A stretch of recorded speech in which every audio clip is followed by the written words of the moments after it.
Igreja Açores, o programa com a atualidade da Diocese de Angra para ouvir ao domingo, ao meio-dia, na sua Antena 1 Açores. Olá, seja muito bem-vindo a este Igreja Açores. No programa de hoje vamos conversar com Renato Moura sobre a caminhada sinodal e sobre os temas que marcam a atualidade da Igreja no mundo. Mas antes, vamos à atualidade da Diocese açoriana. Assinala-se este domingo, 2 de fevereiro, o Dia do Consagrado.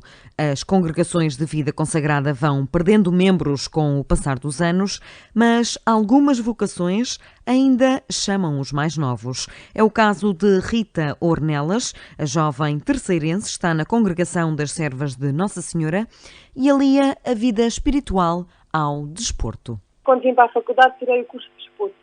E o Senhor depois, uns anos mais tarde, quando me chama a uma vida de consagração religiosa, chama-me inteira, chama-me com tudo aquilo que eu sou. Então, neste momento, aqui no Centro Social da Ericeira, entre muitas outras funções que vou fazendo de logística, de trabalho de secretaria, na parte da comunicação, de encontro com os pais, um grande bloco que ocupa a minha semana é um projeto que iniciei aqui, que se chama Põe-te a Mexer com Jesus, que se realiza todas as semanas. São aulas de educação física para crianças dos 3 aos 6 anos, mas sempre com um imaginário de Jesus. Ou seja, no fundo têm as aulas de educação física, mas já é um despertar da fé. A jovem garante que este despertar vocacional aconteceu em contexto de paróquia. A vocação demora o seu tempo, não foi logo. Primeiro, quando vim para Lisboa, afastei-me um bocado da igreja, estava deslumbrada com a vida de uma grande cidade e deixei de ir à missa, deixei de algumas práticas que tinha adquirido aí na ilha. Depois, mais tarde, ao fim do segundo ano da faculdade, percebi que estava muito vazia, que a vida me estava a faltar o sentido. Então, integrei-me numa paróquia, na paróquia do Parque das Nações, lá com vários movimentos juvenis. Integrei um projeto da paróquia, que é o projeto SARI, que faz voluntariado missionário em Portugal e em São Tomé. Estive 2 vezes em São Tomé a fazer missões de verão durante o mês. E fui na paróquia, em contexto de paróquia, que conheci as irmãs servas Nossa Senhora de Fátima, que faziam um trabalho na paróquia do Parque das Nações. Ou seja, esta minha vocação foi crescendo na medida em que eu também me fui dando. Cada vez que eu ia à missa, eu tinha desejo de mais missa. Cada vez que estava envolvida nos grupos juvenis, aquilo ainda não me saciava desejosamente. Então fui-me inquietando sobre o que é que o Senhor queria de mim. Um testemunho jovem de uma entrega à vida consagrada. A Ouvidoria do Pico vai acolher nos dias 3 e 4 de fevereiro as Jornadas Bíblicas anuais iniciadas há 15 anos. Começámos com as Jornadas Bíblicas dos Açores, orientadas pelo padre Teodoro Medeiros. Depois, com a sua ida para Roma para a sua tese de doutoramento, continuámos a ter aqui no Pico esta dinâmica das jornadas bíblicas, em que temos tido a prata da casa. Os colegas que têm vindo cá abordar alguns temas este ano será sobre o evangelista São Mateus, deste ciclo lá que estamos a viver, e será orientado pelo padre Marco Gomes, pároco da Fajande de Cima e de Santa Clara, na Ouvidoria de Ponta Delgada, que já esteve cá na Ilha do Pico e que fez um trabalho extraordinário com a Bíblia, e um apaixonado pela Bíblia irá orientar-nos ao longo destes 2 dias, 3 e 4 de fevereiro, pelas 8 horas da noite, no Santuário do Senhor Bom Jesus. Jornadas que são de entrada livre, adianta o ouvidor padre Marco Martinho. Estas jornadas estão abertas a todos aqueles que quiserem participar, muito particularmente os agentes pastorais da Ouvidoria do Pico, os nossos catequistas, os nossos leitores, os nossos acólitos, os nossos coralistas, aqueles que estão envolvidos na vivência das nossas comunidades, os cursistas, etc. Por isso são convidados a estarem presentes para, ao longo destes 2 dias, abordarmos o Evangelho de Mateus nestas jornadas bíblicas da Ilha do Pico. Os encontros bíblicos na Ouvidoria do Pico vão abordar o evangelista do ano litúrgico, São Mateus, que também ficou conhecido como o Evangelho da Igreja. A Diocese de Angra está a preparar a 35ª Jornada Mundial da Juventude, assinalada anualmente no Domingo de Ramos. Na Ilha Terceira, o repto já foi lançado a todos os grupos de jovens. Lançamos um concurso aos vários grupos para que participem cartaz e do hino até um dia 1 de março deste ano. Então, depois, a partir daí, fazer uma avaliação, e depois o cartaz e o hino serão lançados na 35ª Jornada Mundial da Juventude, que este ano será na Fonte das Traves, aqui na Terceira, e a vigília será em São Mateus. Esta 35ª Jornada Mundial da Juventude tem como tema Jovem, eu te digo, levanta-te, a partir do tema proposto pelo Papa Francisco. Tendo em conta a nossa tradição, já avançamos com esta proposta, tendo em conta também que o tempo vai passando, que é necessário agirmos e estarmos sempre em ação e fazendo com que os grupos também se envolvam nesta participação. Este ano, a Jornada Mundial da Juventude será celebrada a 5 de abril nas paróquias da Fonte do Bastardo e São Mateus. No Domingo de Ramos, a Igreja Católica assinala a entrada na Semana Santa. Nesta ocasião, Jesus Cristo foi recebido em Jerusalém com ramos de oliveira e palmeira e foi aclamado por multidões como o Filho de Deus. A Academia de São Tomás de Aquino assinalou a festa do seu padroeiro na passada terça-feira, 28 de janeiro, com uma celebração que contou com casa cheia para gáudio dos alunos do Seminário Episcopal de Angra. Foi celebrada com um tríduo preparatório pregado por padres convidados pela Academia. O tríduo foi restrito aos seminaristas. E o dia de festa, dia 28, foi assinalado com a missa presidida pelo padre Tiago Tedeu, que veio de São Miguel presidir a festa. Foi aberta a toda a comunidade, a todas as pessoas que quisessem participar. Tivemos a casa cheia, o que muito nos alegrou e queremos agradecer às pessoas que quiseram se associar a nós. E após a missa houve um jantar de confraternização entre os padres e os seminaristas que participaram na festa. Diniz Toledo, o seminarista que presida a Academia, adiantou ainda o plano de atividades para o resto do ano letivo. Estamos a organizar um curso de introdução à paleografia destinado aos seminaristas e aos padres e que decorrerá nos dias 14 e 15 de fevereiro aqui no seminário e será orientado pela doutora Margarida Lopes, técnica de inventário da nossa diocese. Depois, em maio, estamos a organizar uma tertúlia com conferências e visita guiada sobre o património e que terá lugar no Tesouro da Sé de Angra. No dia de São Tomás de Aquino e na homilia celebrativa, o pregador padre Tiago Tedeu desafiou os seminaristas a serem humildes e a abdicarem de egoísmos. Não são necessárias grandes atitudes para sermos santos. São os pequeninos gestos do dia-a-dia que nós construímos grandes passos para a santidade. Irmãos e irmãs, se queremos dar estes passos para a santidade, tornemos pessoas melhores, livres de egoísmo, de fechar-se em si mesmo, abertos aos irmãos e às suas necessidades. Diz-nos a Madre Teresa de Calcutá: quem perde tempo a julgar, não tem tempo para amar.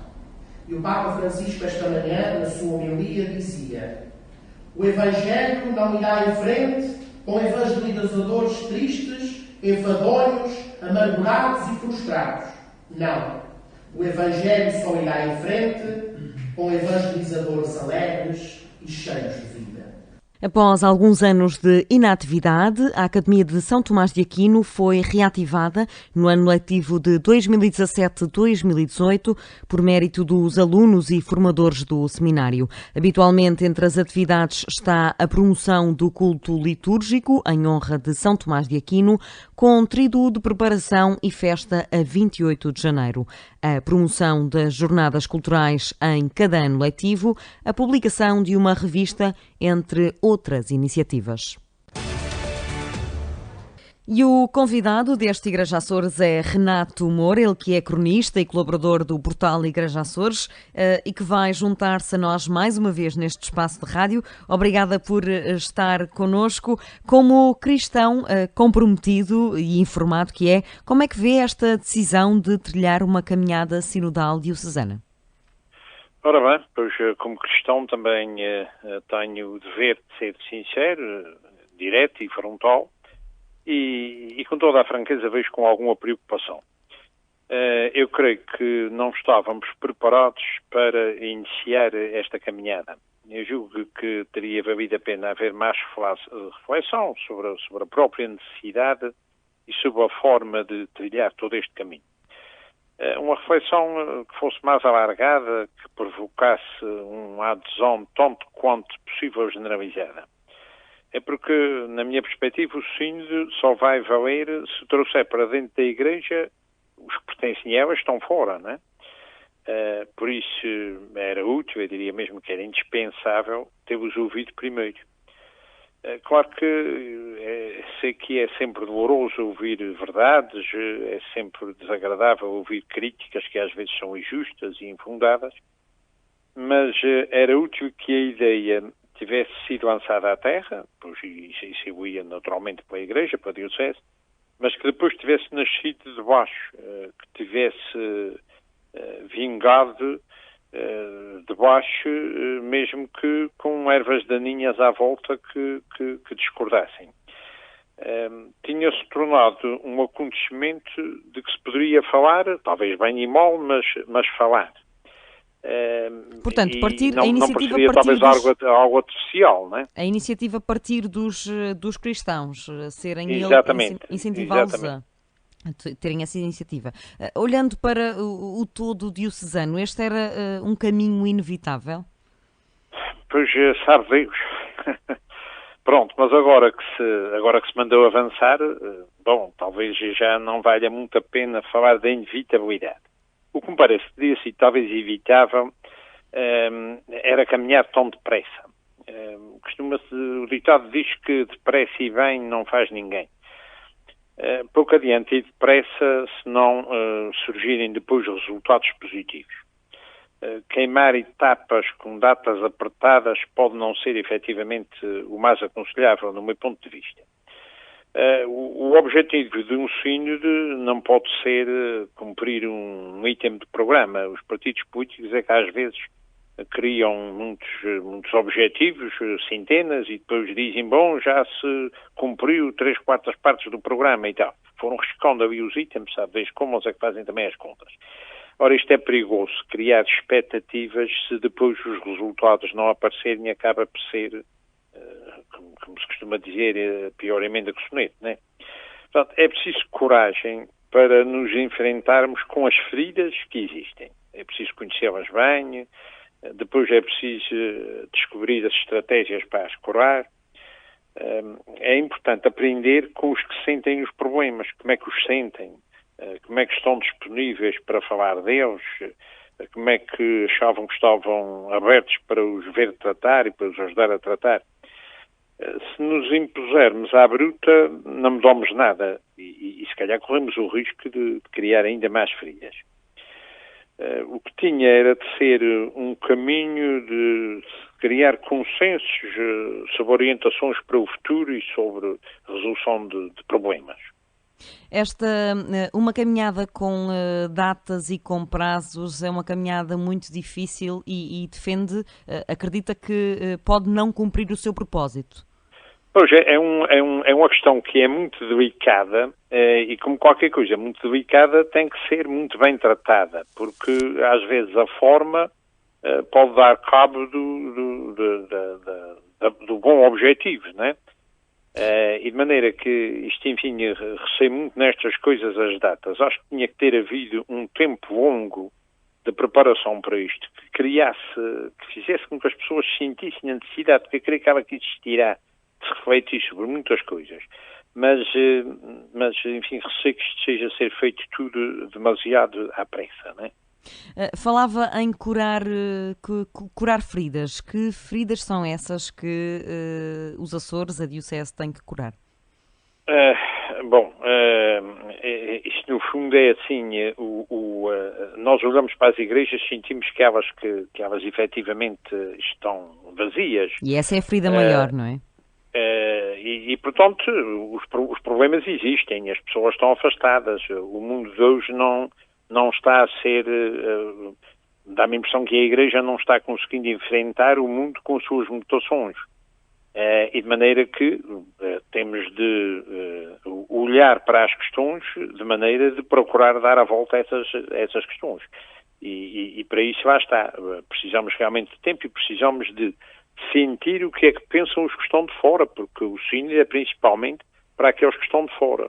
Os que estão dentro vão andando como podem, com a fé que ainda têm e com talvez a prática que se vai institucionalizando e vai-se continuando, vai-se seguindo a si mesmo. Mas e os que estão fora? Esses que também são a Igreja, que também são humanos e que queremos trazer para dentro. Como é que testemunha o decorrer desta caminhada sinodal na Ilha das Flores? Ora, pois, se me obrigassem a dar uma resposta curta, eu diria não está caminhando. Bom, mas claro que não vou responder bem assim. Eu diria talvez que estamos sendo empurrados. Ou seja, o bom é que verdadeiramente caminhar fosse um ato de iniciativa e vontade. Ora, quando assim não é melhor dizer que nos vamos um pouco arrastando, não é? É evidente que nas Flores não ouço na rua ninguém falar disto. A verdade é que não fomos capazes de transformar esta caminhada num evento que seja falado. Peço perdão se erro, mas creio que se calhar não é apenas nas Flores, nem talvez apenas entre os leigos, infelizmente. Estamos na fase de reunir parceiros de todas as paróquias, de todas as ouvidorias. Sente que a Diocese não está sensível a este apelo para a beleza de caminharmos juntos em Cristo? Bom, pois quando se fala em caminhar juntos somos todos, né? Teria de ser a hierarquia eclesiástica e os leigos também. Portanto, teria de ser um processo de comunhão de todos. E claro que mesmo em termos dos leigos, não apenas aqueles que vão às missas, que vão às orações, que vão às procissões e às atividades habituais. Depois, os parceiros estão pedidos aos conselhos pastorais das paróquias e das ouvidorias. Aí só estão os que habitualmente estão dentro da Igreja.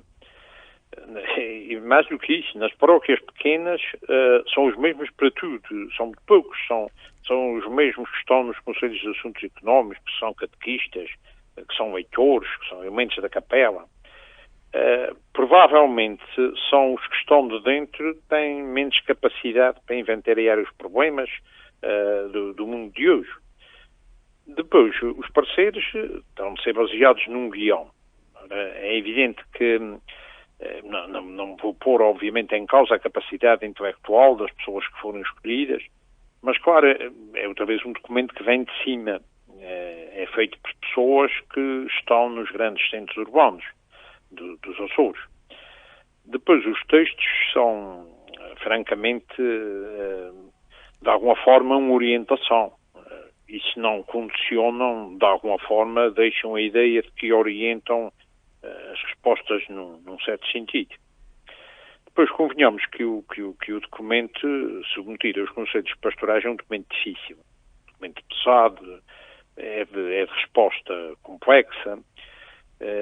Claro que não vou talvez ao exagero de olhar para ele como alguns dizendo que se trata de uma coisa um pouco intragável.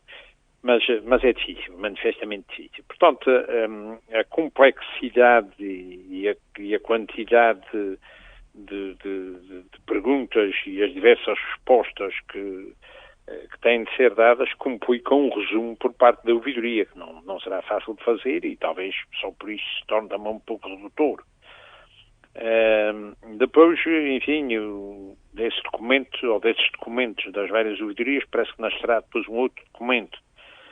Ora, enfim, isto às vezes assemelha-se um pouco ao que possa ser um resumo do resumo e que, de alguma forma, se sinta que a caminhada está um pouco formatada, que a discussão fica um pouco formatada. Depois vai haver uma reunião conjunta do Conselho Presbiteral e do Conselho Pastoral Diocesano. Nunca se fez esta experiência. O Sr. Bispo certamente terá o seu ponto de vista relativamente a isso. Devo dizer que essa parte não percebi muito bem. Depois é muito importante porque no meio disto tudo é receio que fiquem por saber o que é que pensam os que são batizados e que são também a Igreja e que estão fora, ou por secções, por imposições de afastamento, ou seja, lá por o que for, pura e simplesmente podem não ser religiosos, mas que era importante que tivessem opinião, não é? Porque são homens e são mulheres, são seres humanos, são filhos de Deus, e que às vezes nem sequer estão nas periferias, como agora se usa muito dizer, mas às vezes estão ao nosso lado, enfim, no meio dos centros mais urbanos e mais populosos, e é muitas vezes essas a mensagem de Jesus nunca chegou, e era importante, no movimento desta natureza, chegar ao fim e ter percebido como chegar melhor a eles, e como é que os podíamos abordar com proveito. Como é que caracteriza neste momento a Diocese de Angra no contexto geral da cristandade? Pois eu por aqui o que vejo é que as igrejas estão cada vez mais vazias, como já disse. Pelo que me chega de outras ilhas, julgo que isso não acontece só aqui, infelizmente. Claro que no mundo as mentalidades evoluíram, já mudou muitas coisas, e eu julgo que não estamos sendo capazes de chegar às pessoas e de mostrar através do Evangelho como Jesus faria em cada uma das situações que cada um enfrenta nas suas vidas, nos trabalhos, nas convivências, nas missões que estão encarregues a vários níveis. A caminhada sinodal e o sínodo não se tornarão em nada se não descobrirmos onde é que estão esses problemas, repito. Há documentos às vezes produzidos por altos responsáveis da Igreja que podem ser teologicamente brilhantes, isso não ponho em dúvida, não tenho capacidade para o avaliar, mas se não penetram em quem os leu, olha, ficam apenas pela vaidade de quem os escreveu ou de quem os disse, né?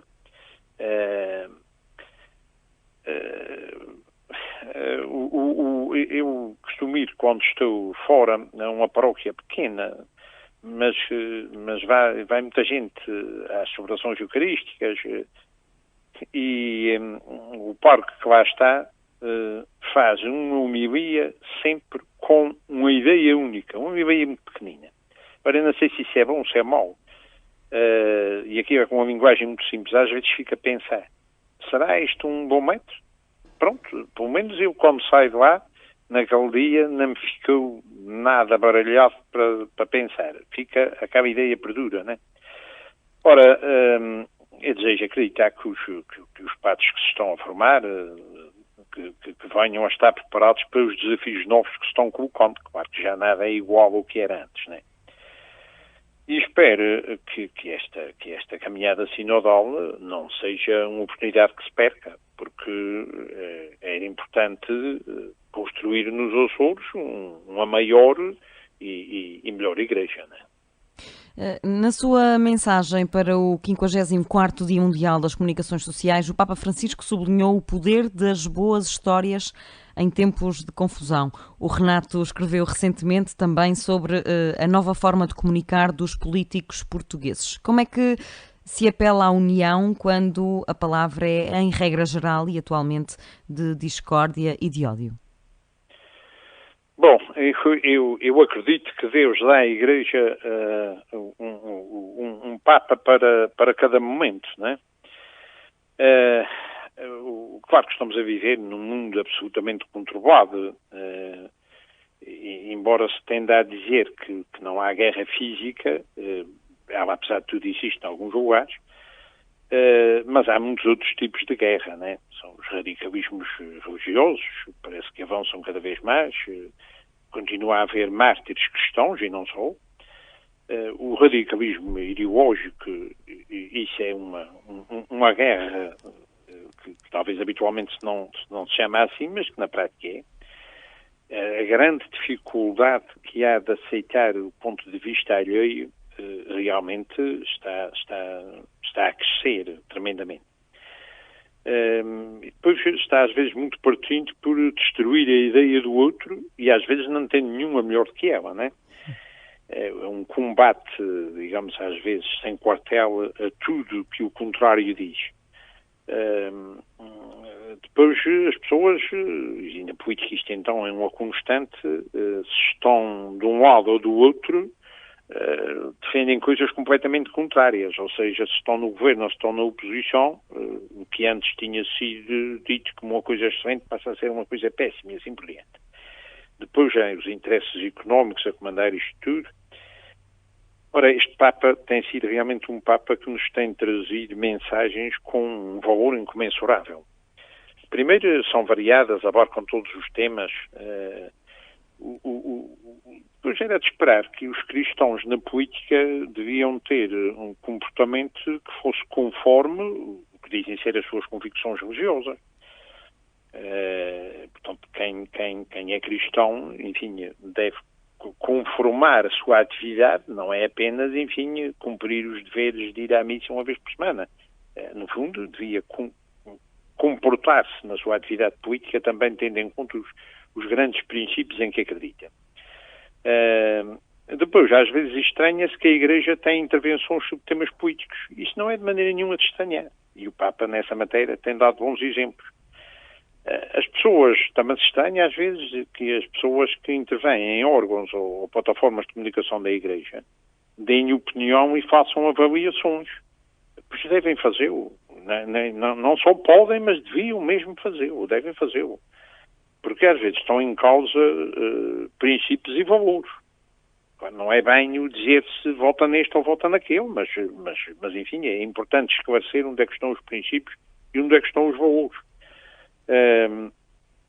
O exercício da política não é só institucional, é também humano, é também moral. Parece-me que um bom exame de consciência dos políticos sobre a sua atuação deveria ser feito talvez com o auxílio das reflexões que o Papa tem feito frequentemente, porque isso havia de permitir, efetivamente, melhorar muitas coisas. Ora, temos a felicidade de Deus nos ter dado neste período um Papa excelente. Ou será conseguirmos ir sempre aproveitando o que são as boas mensagens que ele nos tem trazido. Dizia que a Igreja tinha um Papa para cada época. Atualmente temos dois e temos, acima de tudo, muita discórdia dentro da Igreja Católica e grupos bastante ruidosos a tentarem destronar o Papa Francisco. O que é que poderá acontecer se estas posições se extremarem? Pois o último sinal de discórdia que vimos por aí foi tornado como parecendo ser a questão do celibato dos padres.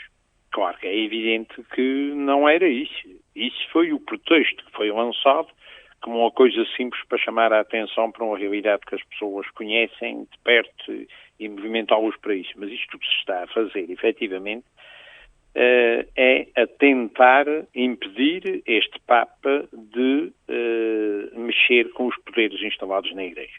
Infelizmente, temos de reconhecer, é assim, temos de olhar para dentro e temos de perceber que as tentações de poder são tentações humanas e, como tal, não existem apenas na atividade política, na atividade económica e em tudo mais, como a sociedade temos visto, mas também existem dentro da Igreja. E, portanto, o que aqui se fez agora foi uma tentativa, que já não é única, repetida, insistente, de procurar fazer calar este Papa e de procurar fazer recuar, porque, efetivamente, ele está a incomodar, mas ele está incomodando tal como Jesus incomodava quando esteve neste mundo e opinamos também, sim, em cada circunstância sobre cada questão.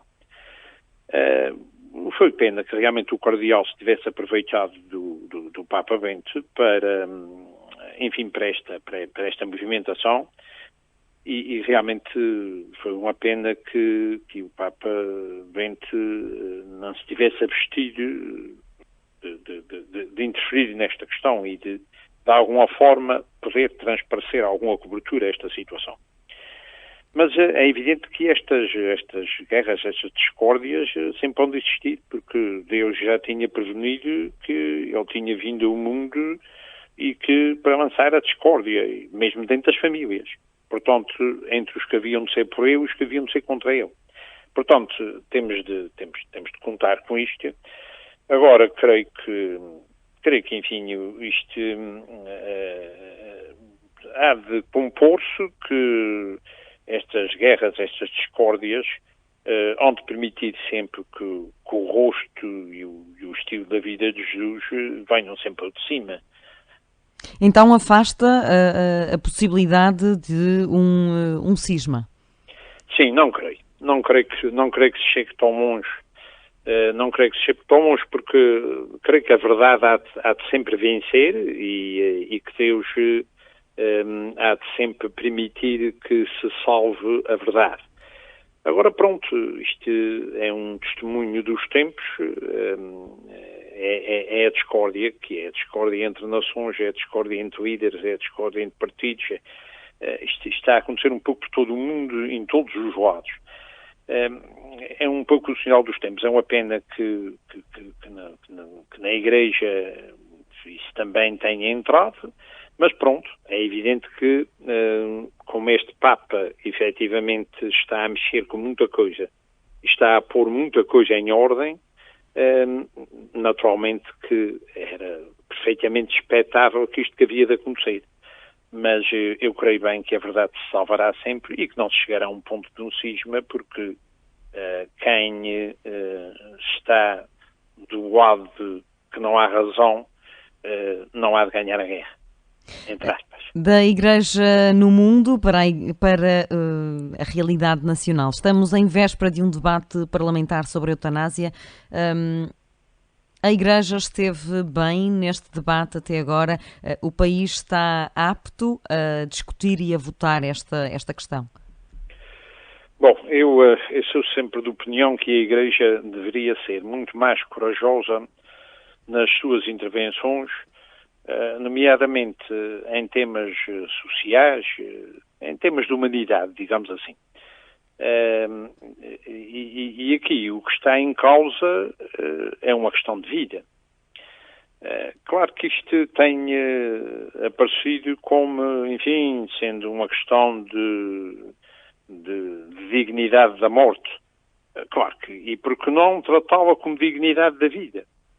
Porque no fundo é isso, quer dizer, se as pessoas puderem ser tratadas e se puderem estar sem dores, de poderem ter a felicidade possível, as pessoas não desejam a morte.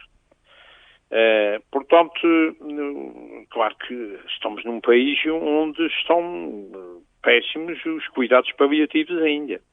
Mas depois o que estamos preocupados é em ser muito vanguardistas, porque já o temos sido noutras matérias, julgo que em muitas delas não para a nossa honra, mas para a nossa desonra, e de maneira que esta também é uma delas, o tal desejo de ser vanguardista. Ora, é evidente que a primeira obrigação do Estado, antes de tudo isso, é o de proteger a vida, o de ter cuidados paliativos de qualidade. No fundo, a natureza é que impõe a defesa da vida e a vida tem de ser consagrada como um direito.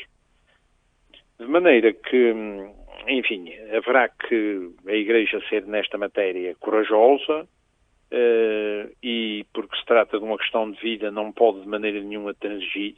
É evidente que isto, no fundo, nem deveria ser uma questão que tenha a ver com religião. Porque estamos falando da vida, e a vida é o princípio de tudo. De maneira que a questão é de natureza ética. Mas é evidente que se houver necessidade da Igreja também entrar nesta discussão, pois acho que vale a pena fazê-lo em defesa exatamente da vida. E, aliás, há muitas religiões que têm sobre esta matéria, como já se viu, um ponto de vista que é muito semelhante ao dos cristãos e, portanto, podemos perfeitamente e devemos, obviamente, fazer um esforço muito grande nesta matéria, corajoso, porque a Igreja não tem nada de que se temer em procurar que o Evangelho de Jesus, pregado por ele, se continua a pregar em defesa da vida, como também então foi. Renato Moura, muito obrigada por ter sido o nosso convidado deste Igreja Açores. É sempre um prazer conversar consigo. Obrigada por ter estado connosco. Eu é que agradeço, espero poder ter ajudado a alguma reflexão.